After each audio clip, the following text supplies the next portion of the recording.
Avion. Huh? Alrighty, so welcome back to another Jolly the Cat video. And in today's video, I'll be showing y'all the making of and the final result of the Macedonian alphabet episode that was released yesterday. So without further ado, let's just roll the footages of the work in progress of how it was going like. Let's get right into it. Okay, so right here we have a scene where Jolly gets pulled up by a balloon.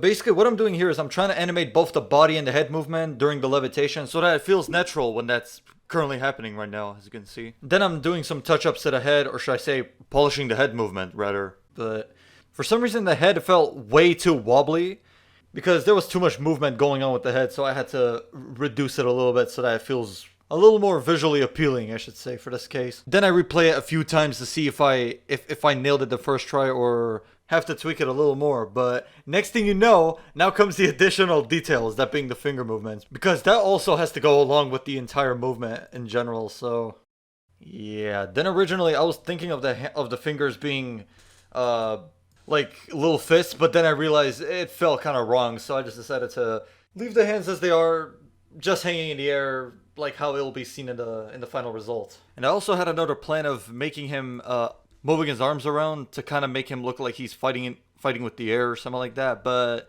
then again, that also felt unnecessary as well. So I guess there was a certain reason behind the word. Less is more, technically. Yeah, I guess that word somewhat came in clutch in some way. And then the next thing I had to do was, of course, the eye movements. Because how would an animation be alive enough without the eye movements, you know what I mean? And now, since I got all the things out the way, now it's time to put the cherry on top. Yes, y'all know it. It's the lip sync. Because how would he not move his mouth while he's speaking, am I right? Well, here I am trying to nail the lip sync to go along with the audio sample itself. Oh yeah, let's not forget about one more thing. Keyframing the motion blur, or in this case, the vector blur via composite. So about this thing, in order to achieve like a really clean camera cut with the motion blur still being in it, here's a short demo video on that. Okay, so for our test subject, we'll have this cube doing a bounce animation. So right here we have the camera, like in this angle. Imagine this is our first frame. I'm just gonna go do 10 seconds. This is our first frame, and then the next keyframe, it's gonna be our second frame. Yeah, you could position the camera wherever you like. Alright, since we got the first frame done, and then here's the second frame, you can make the camera angle wherever you like. I'm gonna put it here, for example. So let's say I want to make this cube do a bounce, like a bouncing animation for the first frame, or the first camera position. I'm gonna do this short animation as a test. Like, yeah,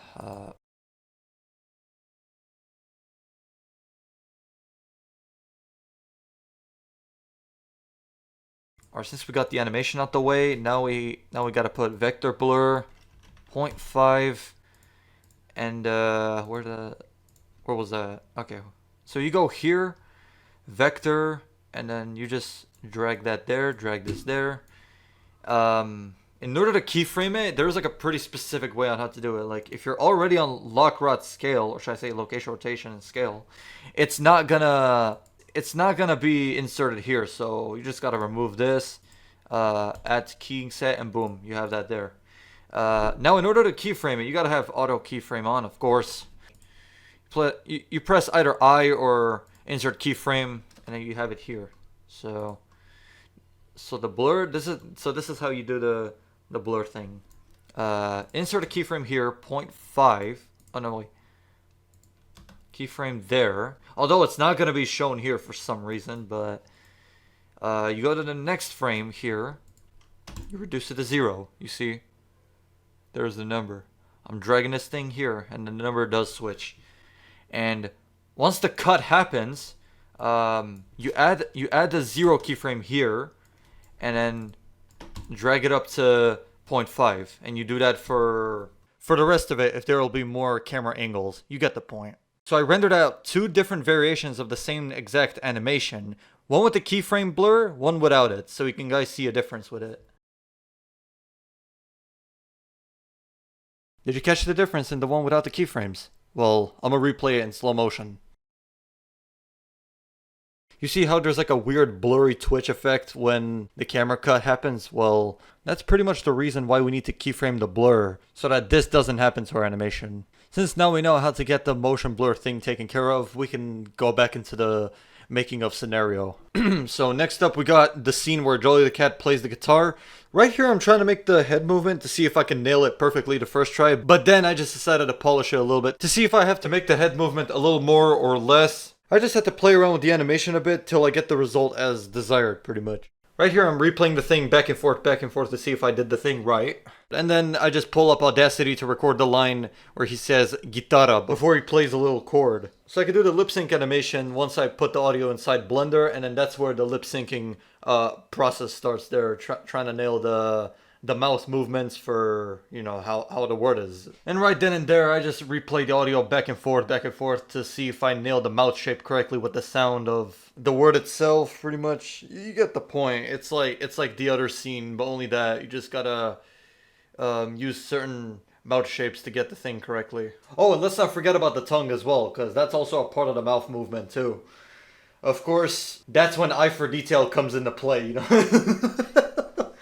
Oh, goody. Then we have the eye blinking. And second off, we have the eyebrow movements getting in the way as well. So, yeah. That's also another additional thing I gotta add in, too. Next up, we have a train model, which will be used for another scene where Jolly's gonna be riding on top of the train.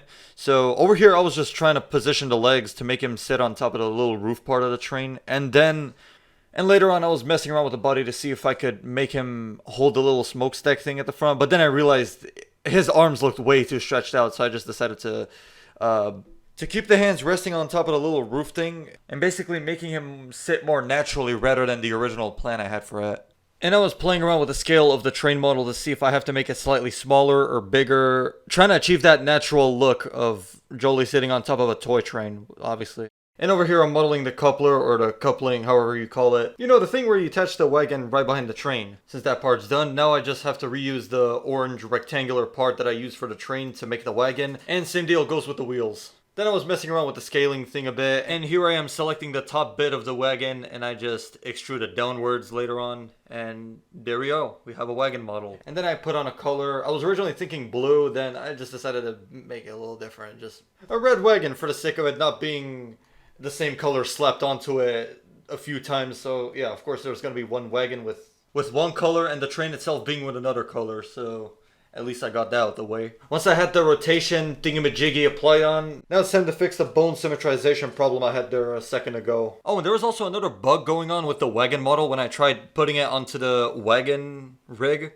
For some reason, it kind of caused it to be misplaced somewhere else. Either it could have been a pivot point issue of the object or something. I can't remember exactly what went off there, but nonetheless, I got that fixed. So here comes the fun part, where I make both the train and the wagon follow the little track around, which is made by a circle that was done with a curve, pretty much. Yeah, like a curved circle. So I just gave them a follow path constraint, and now over here I'm trying to model the railway and put on the array modifier into it, which I had to switch a setting in order to get it around the curve, and I just opened up another blend file when I was experimenting around on how to make a roller coaster track, and thank goodness that somehow came in clutch to remember what modifiers to use for this, which turned out to be array modifier, and put it on the curve. So then I duplicate the track mesh to make the inner part of the track, and I'm trying to space the thing around perfectly to make the wheels look like they're aligned with the track properly, so we got that out the way. And where can the train go around without Jolly sitting on top of it, am I right? Obviously, we gotta give that a constraint so that he goes along with the train. And then I put these plank-looking thingamabobs underneath the track, which, of course, in a real track, it does have that. So we got that done. And now that the whole thing is already finished, enjoy the final result.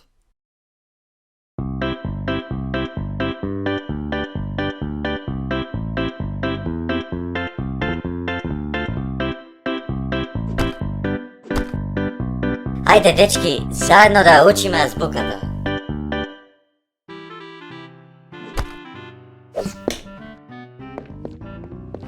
A. Avion. A?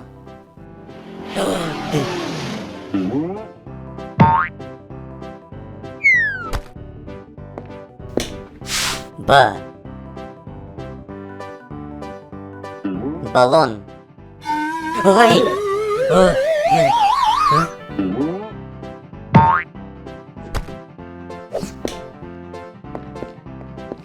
W.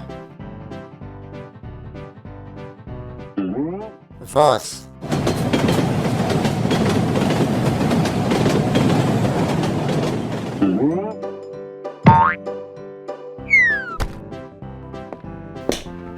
G. Gitara.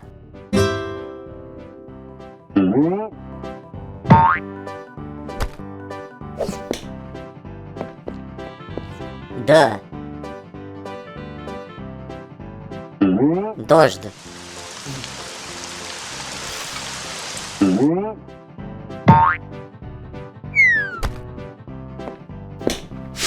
Г. Гердан. Ой.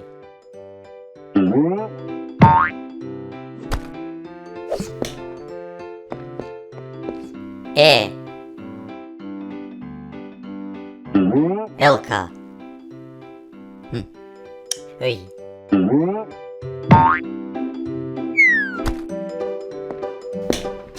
Ж. Жаба.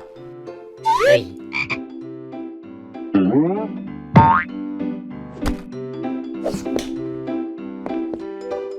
З. Заяк.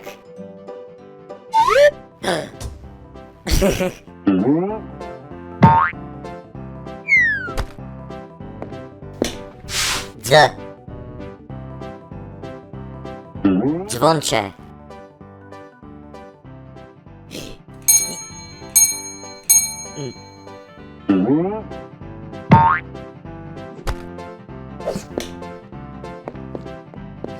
I. Igraczka.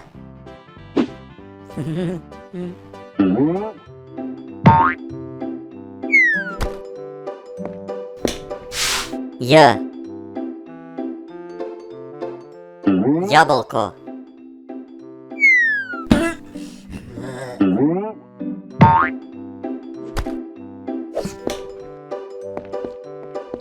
K. Komputer.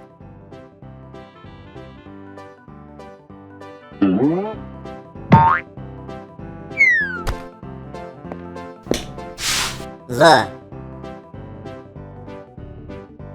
Lubenica.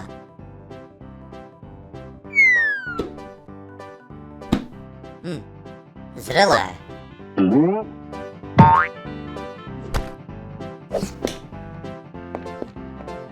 L. Любов. М.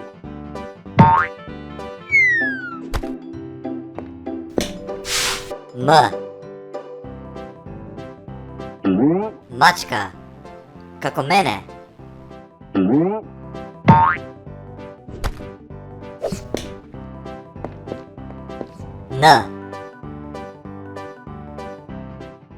Ножици. Н.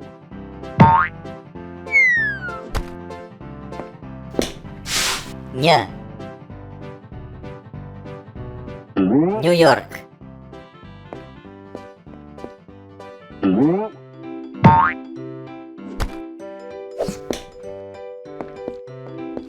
О.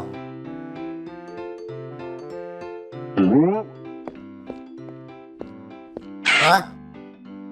Ogledalo.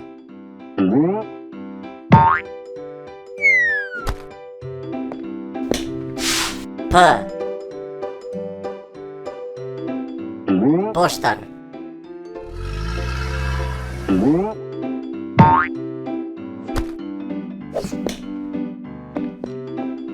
R.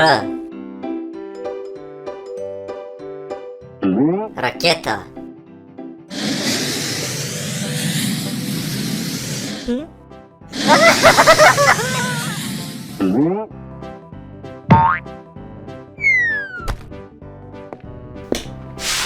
S.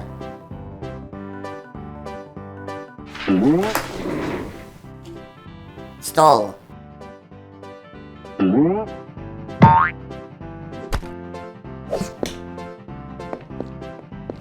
T.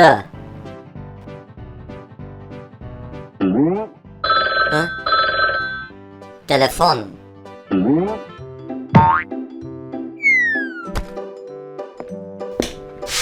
Q.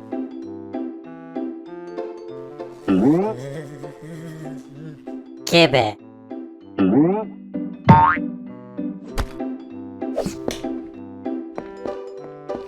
U. Usta.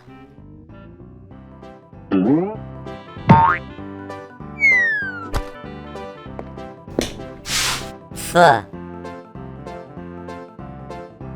Frigider.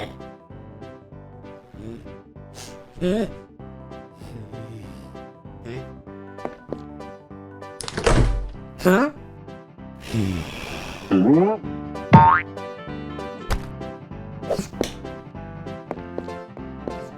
H. Helicopter.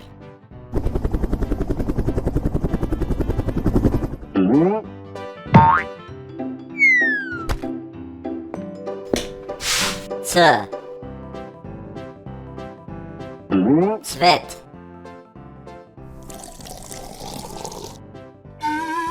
O.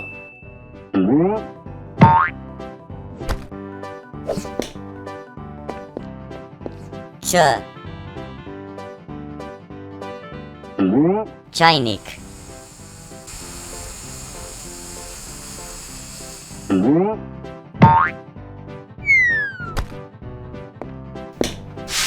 Dž.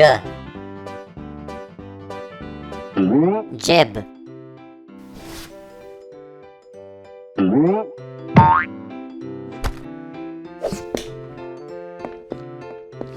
Š. Šajka.